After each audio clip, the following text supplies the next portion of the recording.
one country by the name of Italy at the same time that we were having our civil war. So would be another thing for you to include in your record there, at least, that was happening at the same time. Now this is a question, and I know we're going to move into the theory of the pole shift in just a few, and there's a lot more information now available, scientifically based, that something is changing. But what is your forecast for the Pacific Northwest? It's something that's debated quite a bit by people that wonder why they were called to Portland. Very interesting, artistic people that have something to share with, say, a new world, say, without a new world order. Very different people, people that think, that for some reason felt called to places like this and other major cities where they feel in some way that they'll be okay. And it's going to be interesting to see how all this plays out in Portland. But as far as the Northwest, and you're residing here in the Northwest up in Washington, how do you see things changing here? Well, to be honest, I've been looking in the Portland and Vancouver area for a place to live.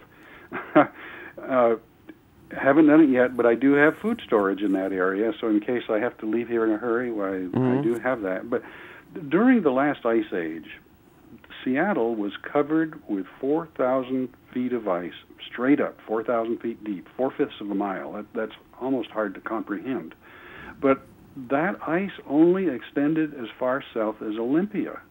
And when you got 150 miles south of Olympia, temperatures were only about 7 degrees colder than they are right now. So, to my way of thinking, the Portland area is going to be a safe, comparatively safe area. I don't know about the earthquakes and all of that, but I don't believe that Portland will be having the kinds of earthquakes that other parts of the country may be having, and I don't think it's going to be covered with snow or ice. So I think in that respect, I would say it's a good place. The people coming there, something is leading them correctly. There's a book called The New Madrid Run, and it is available at the Portland Preparedness Center. And have you read this book? No, I have not. I haven't yet. I flipped through parts of it. Seems to be one of Richard's best sellers, but it deals with a hypothetical future event where an earthquake splits the country, the United States. The thing is, Oregon's not underwater in this book that was based on a vision. Oregon, parts of the Northwest, it becomes an island. And I actually picked up the book and flipped to a random page, one of the only pages where they were talking about Oregon, being curious when I picked up the book if it talked about Oregon, and then saw that there and went, huh. That would be interesting if, in a theoretical situation, maybe that's why some people have been drawn here that do want to live a self-sustainable, self-sustaining lifestyle. But things are definitely going to have to shift quite a bit in Portland for us to be self-sufficient because of the food situation and the dependency on fossil fuels. Yeah, you mentioned the New Madrid. I mentioned the New Madrid earthquake. In not by fire but by ice, because there was a huge earthquake there, and I can't remember when. I think in the 1700s, but where even though it was at the New Madrid Fault, the church bells were ringing in Boston. It was such a big earthquake, and the cracks opened up in the ground that were so wide that a horse could not jump those cracks. And there was a lake, and I'm not thinking of the name of the lake right now. I think it may have been called Reelfoot Lake, but there was this area, part of the ground that just sunk, and water rushed in, and all of a sudden there was a lake that is still there. So yeah, and of course there's somebody just sent me an email about an hour ago that there were earthquakes in Arkansas this morning, apparently near the New Madrid Fault. So I don't see the world splitting in half or the United States becoming. I don't see that at all. But I do see more earthquakes coming, and the earthquake activity, as I said, does correlate with this same cycle of ice ages, and correlates with the same cycle of magnetic reversals. It correlates with something called precession of the equinoxes. So it all ties together with astronomical forces that we have no control over whatsoever. Now, as we experience different types of radiation coming into the planet, I certainly feel it affects human biological systems and also forms of life. And you touch upon this in your book, major shifts at certain points in time where biological life on Earth of different forms changes dramatically overnight into something anew. Tell us more about this idea. I do, and you know, of course, the people who believe in Darwin don't especially appreciate my take on this.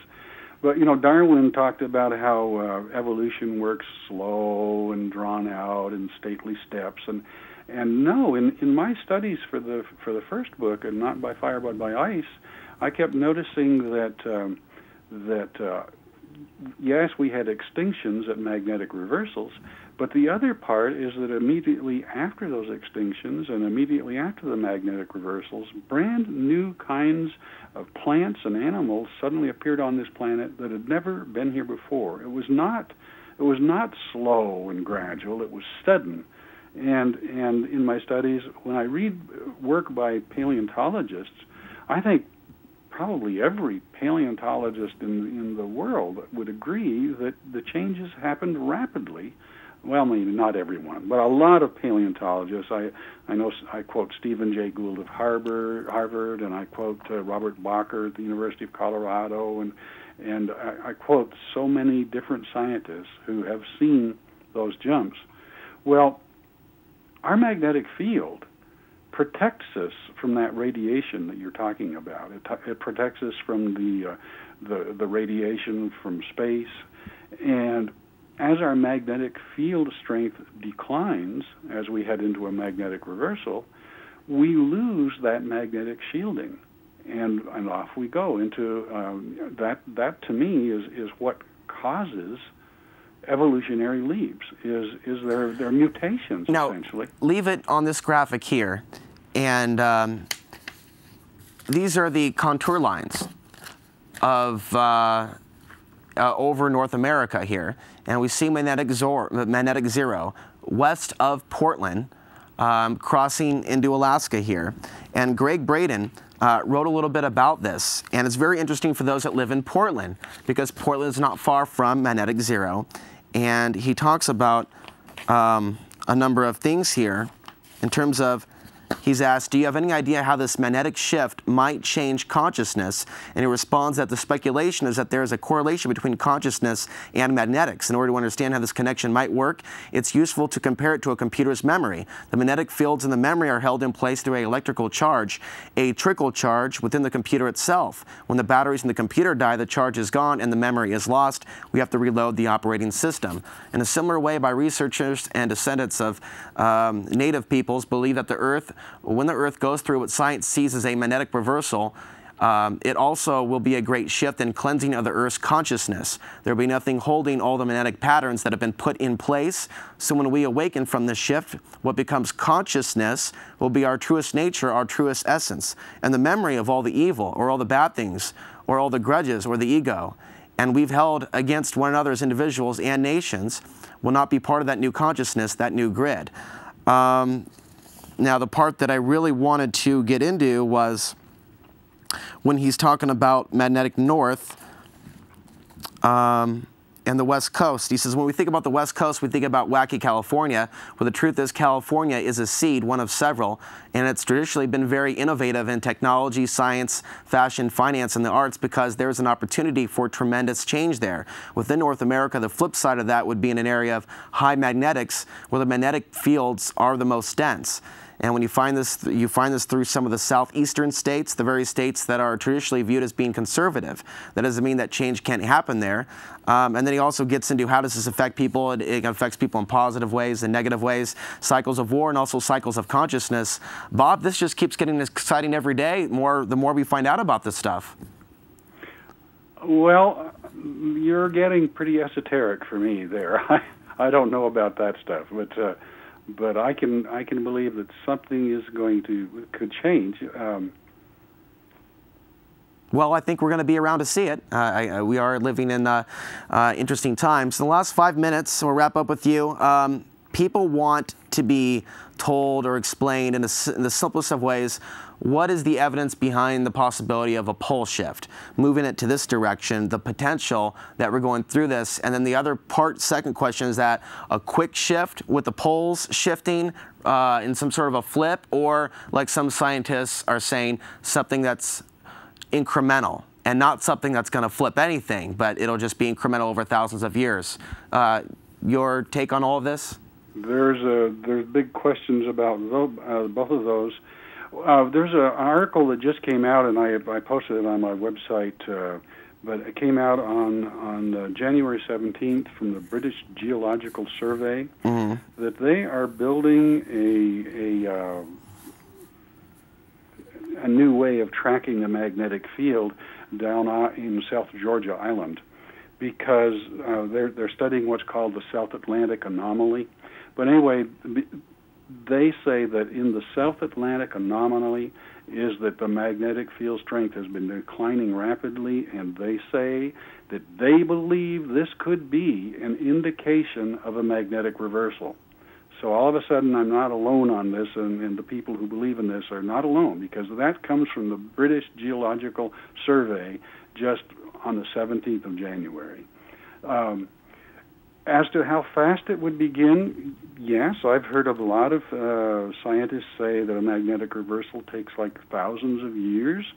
But in Central Oregon, there's a mountain there by the name of Steens Mountain, which I've not been to, but I've read studies about that, because there were scientists from the University of California, Santa Barbara, who went to Steens Mountain to study magnetic reversals.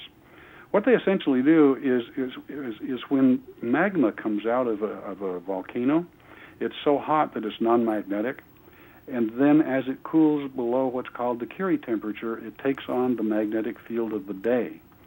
And I'll simplify this, but what they can do is they can drill a hole into this lava, and they can drop a compass down there, and they can see which way it was north at the time it erupted.